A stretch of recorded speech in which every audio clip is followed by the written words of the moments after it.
ये सीढ़ियाँ रही और यहाँ से नज़ारे भी ये रही भाई।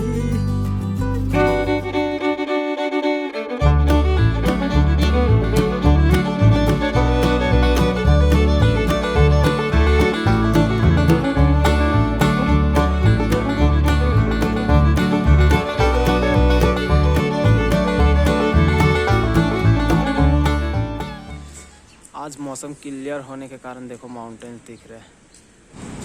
हाय गाइस, गुड मॉर्निंग। पोखरा में यह मेरी नई सुबह और आपका स्वागत है इस एपिसोड में। आज मैं निकल रहा हूँ बीरगंज के लिए। डायरेक्ट पोखरा से डायरेक्ट गाड़ियाँ चलती है बीरगंज के लिए, बसें भी चलती है, समूह वगैरह भी चलती है। तो मैं जा रहा हूँ अभी बस स्टैंड डायरेक्ट बस लेने के लिए। यहाँ पर एक्सप्लोर करना था, जितना समय था मेरे पास और जितना मैं सोच के आया था उतना लगभग एक्सप्लोर कर लिया।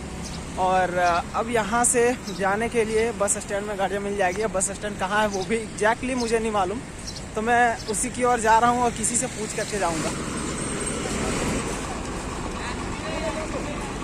बीरगंज के लिए बस अभी 5226 बस नंबर की जा रही है 8:45 में और यहाँ से लगभग 10 घंटे लग जाएंगे वहाँ तक पहुँचने के लिए। प्राइस इन्होंने लिया है 870 रुपये और यहाँ से लगभग डिस्टेंस 200 से 250 किलोमीटर है। 70-80% पहाड़ी में कवर करना होगा, उसके बाद उधर बिना पहाड़ी वाला एरिया आएगा। और गाइज यहाँ से बस अभी थोड़ी देर में खुल जाएगी, 5 से 10 मिनट में। 8:45-47 में खुल गई है गाड़ी यार।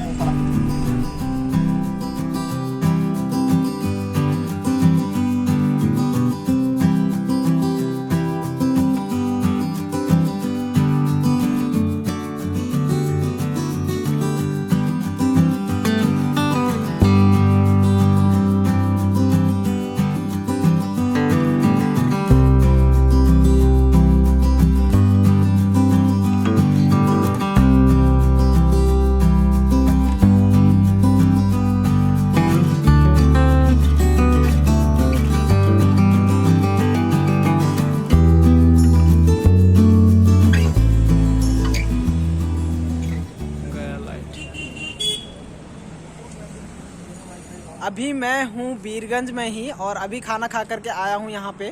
रूम मैंने बगल में यहीं पे लिए रखा है और यहाँ पे मैं पे कर रहा हूँ रूम के लिए 400 रुपये पर नाइट। एक ही रात मुझे यहाँ पे रुकनी है, उसके बाद कल रात मैं इस टाइम पे होऊंगा ट्रेन पे सवार। एक्चुअली में मेरा प्लान था कि मैं जनकपुर भी होके आ जाऊँगा, लेकिन यहाँ से 130 लगभग 150 किलोमीटर यहाँ से पड़ता है।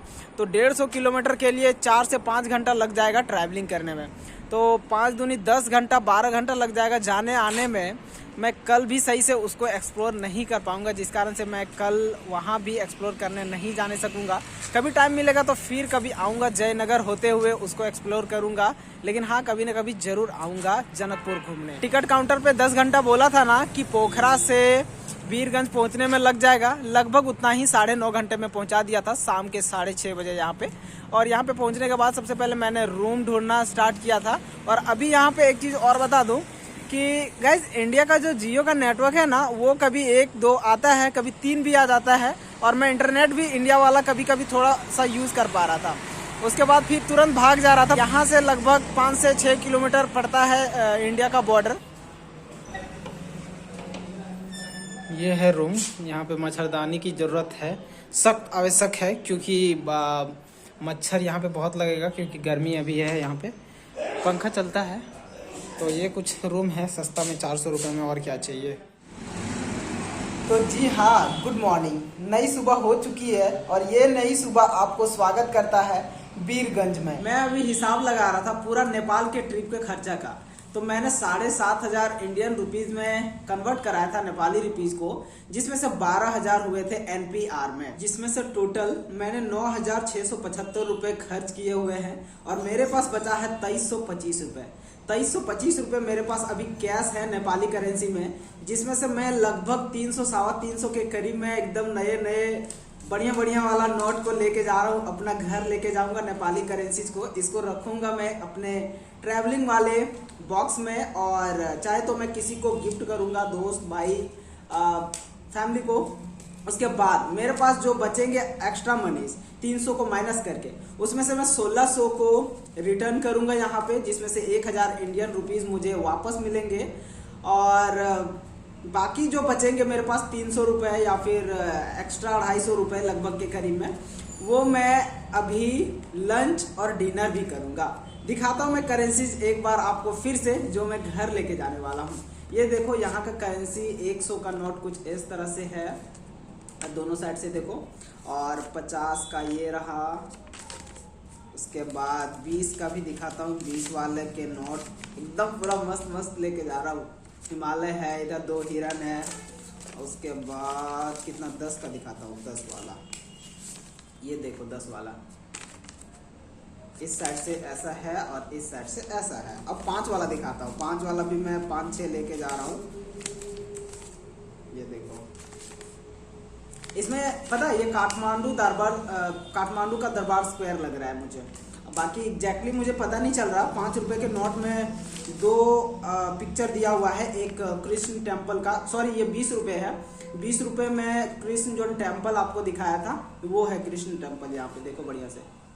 उसके बाद 5 वाला तो दिखाया मैंने, 5 वाला भी 2 टाइप का है। 5 वाला इसका जो टेम्पल यहाँ पे ये बना हुआ है दरबार स्क्वायर या फिर जो भी है वो देखो, और इस 5 के नोट में देखो, दोनों में अंतर है, दोनों अलग अलग जगह का है। तो हालांकि है 5 का ही नोट, कुछ इस तरह से ये है। नोट्स वगैरह इतने सारे खर्च किए, तो लगभग आप ऐसे समझ लो कि 6,500-7,000 में आराम से पूरा नेपाल में से पोखरा और काठमांडू 2-2 दिन रह करके आराम से एक्सप्लोर कर सकते हो। रक्सौल बॉर्डर तक आपको कैसे पहुंचना है वो आपका आपसी मामला है। आप बस से पहुंचो, ट्रेन से पहुंचो, जैसे भी पहुंचो। हालांकि मैंने ट्रेन का टिकट के लिए पे किया था रक्सौल बॉर्डर तक, आसनसोल से रक्सौल बॉर्डर तक के लिए 2.5 मान लो ना 500 रुपये स्लीपर कोच के लिए मैंने पे किया हुआ है। रिटर्निंग टिकट आज ही है, तो आज 6 तारीख को मैं यहाँ से निकल रहा हूँ रात के 9 बजे। यहाँ से सुबह 7 तारीख को सुबह मुझे फेंक देगी ट्रेन आसनसोल। सुबह के 8 बजे आसनसोल से ट्रेनें हटिया के लिए भी मिल जाएगी मुझे, और मेरे लोकल गांव तरफ के लिए भी ट्रेन मिल जाएगी। तो मुझे जहां मन करेगा 8 बजे तक निकल जाऊंगा। दोपहर के 12 बजे मैं सबसे पहले आ गया हूँ वीरगंज के बस स्टैंड पे, और ये है बस स्टैंड यहाँ का, जिसे वीरगंज बस पार्क यहाँ के लोग बोलते हैं इसे। और यहाँ से बसें कई जगहों की मिलती है। आप काठमांडू यहाँ से डायरेक्ट जा सकते हो, और यहाँ से पोखरा भी डायरेक्ट जा सकते हो, और चाहे तो आप यहाँ से जनकपुर भी डायरेक्ट जा सकते हो।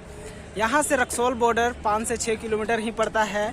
रक्सौल बॉर्डर जाने के लिए ऑटो रिक्शा, तांगा किसी से भी जा सकते हो। नेपाली करेंसी में 30 रुपए लेते हैं ऑटो वाले। नेपाल में इंडियन करेंसी आप कहीं भी दे सकते हो, हर कोई लेता है। आप काठमांडू में दो, पोखरा में दो, या फिर कोई भी सिटी में इंडियन करेंसी दोगे ना तो वो मना नहीं करेगा। यानी कि नेपाल में दोनों करेंसियाँ चलती है। अगर यहाँ पे आके कोई सिम खरीदना चाहते हो ना तो एयरसेल का खरीदना, और एक दूसरा जो है वो नाम यहाँ पे लिख दे रहा हूँ, वो भी खरीदना। दोनों में से कोई एक चूज करके खरीद सकते हो, दोनों ही बेहतर नेटवर्क देते हैं। देखो ये है यहाँ का घंटा घर। घंटा घर कुछ नहीं, एक बिल्डिंग है जिसमें घड़ी लगाया हुआ है, और ये बहुत पुराना है।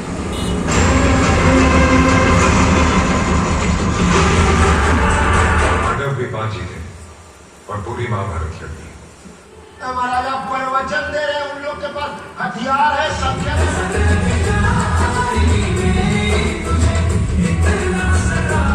ये था सिनेमा हॉल जहाँ पर मैंने अपने 4 घंटा बिताए।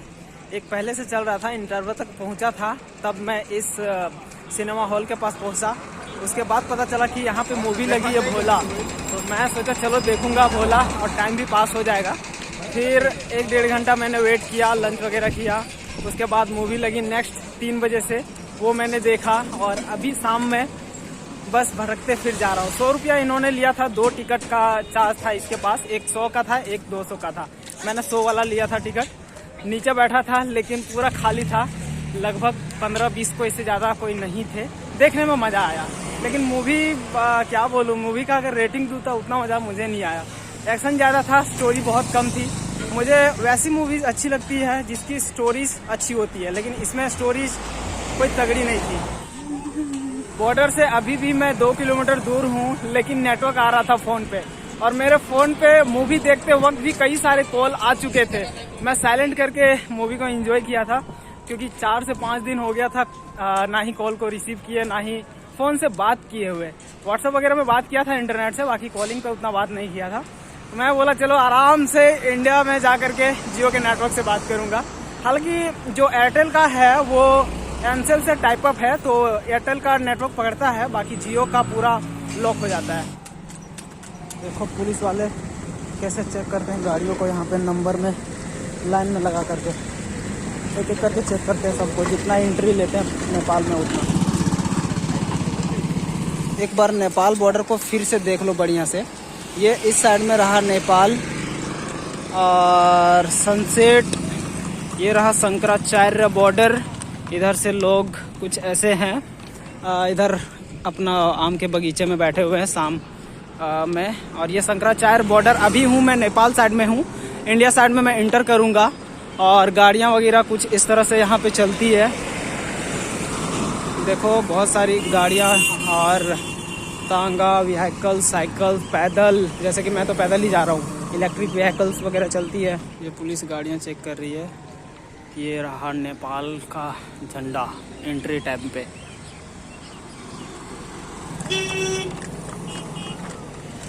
आ गया मैं इंडिया के अंदर में। डिनर भी हो गया अभी मेरा। यहाँ पर रोड के किनारे बहुत सारे ठेला लगा हुआ है खाना खाने के लिए, वेज नॉन वेज सारा चीज़ है।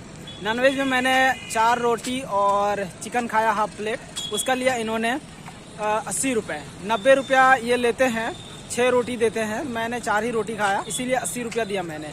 इंडियन करेंसीज में अब बात होगी यहाँ पे, क्योंकि मैं इंडिया में पधार चुका हूँ। ट्रेन अभी मेरी है 9 बजे और अभी 7:23 हो रहा है शाम का। यह है रक्सौल जंक्शन।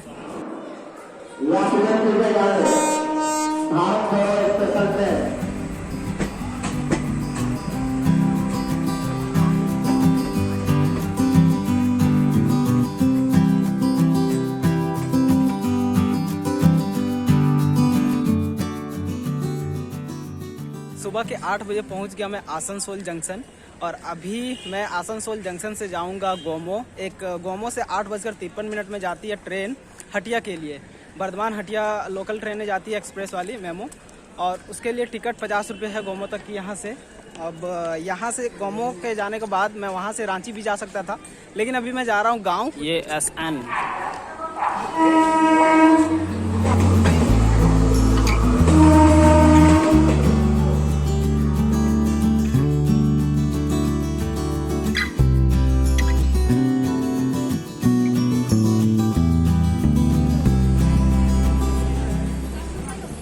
30 मार्च को जिस स्टेशन से मैंने स्टार्ट करी थी अपनी इस नेपाल की जर्नी, उसी स्टेशन पे मैं अंत भी करता हूँ। यहाँ पर मैं 11:30 बजे 7 अप्रैल को पहुँच चुका हूँ गोमो जंक्शन पे। और यहाँ से मैं अब जा रहा हूँ अपना घर। फाइनली यह ट्रिप सक्सेसफुली बहुत ही शानदार तरीके से कंप्लीट हो गया है। मिलता हूँ किसी एक और बहुत ही अनजान से मज़ेदार से ट्रिप में। तब तक बाय बाय। और भी जितने भी एपिसोड्स मैंने कंप्लीट किए हुए हैं और भी ट्रिप्स, वो सारे आप देख करके एंजॉय कर सकते हो। होप ये वीडियो भी आपको पसंद आई होगी। जा रहा हूँ मैं पानी पी करके अभी यहाँ से वापस। बाय। ना इटा कौन पैसा लगे? नकली ठाको ये ने तोरा नकली नकली पैसा लगे लेन।